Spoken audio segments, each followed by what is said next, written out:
Саламатсызбы, Чыңгыз ата. Мен Ташкөмүр шаарындагы номер 11 Мойдун Темирбаев атындагы жалпы билим берүүчү орто мектебинин 9 класстын окуучусу Рыскулова Нуржылдызмын. Мен бул катты Майсалбектин катына салыштырып жаздым. Анткени менде сиздей таган сөз бермейтин таап, ар бир инсандын жүрөгүнө жагып турчу кудуретим жок. Сиздин чыгармаларыңызды окуп, билип, сиз жөнүндө кененирээк маалымат алып, сизди урматтап, сыйлап калдым.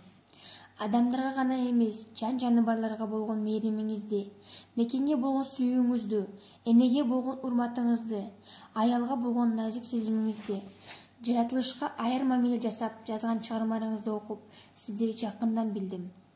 Арабызда жашабай калганыңызга толук 11 жылдын жүзү болуптур. Аттиңай, көзүңүз тирүү болгондо дагы көптөгөн чыгармаларды жаратмаксыз.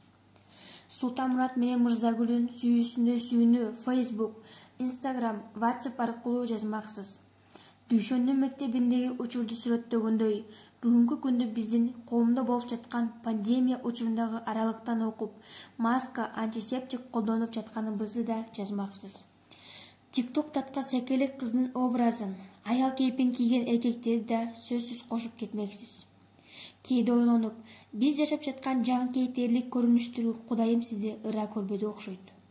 Биз азыр жакшы заманда жашап жатабыз. Баары бар. Бирок күн сайын адам боло албай, адамдык касиетибизди жоготуп жаткандайбыз. Сиз бир кезде жазып кеткен маңкурттар көбөйдү. Баса 12 декабрь сиздин туулган күнүңүздү Адабият күнү деп белгилеп алдык. Сиз адабиятка гана эмес, маданият жана искусствого чоң салымын кошуп кеткен экенсиз. 100 жылдан кийин да сиздин чыгармаларыңыз изделип, окууларына толук ишенемин. Кыргызда гана эмес, ааламда да сиздей инсандар 100 жылда бир жолу жаралат. Кош бол, Чыңгыз ата, кош бол, түбөлүккө кайры кош. Сизди терең урматтап, жаш окурманыңыз.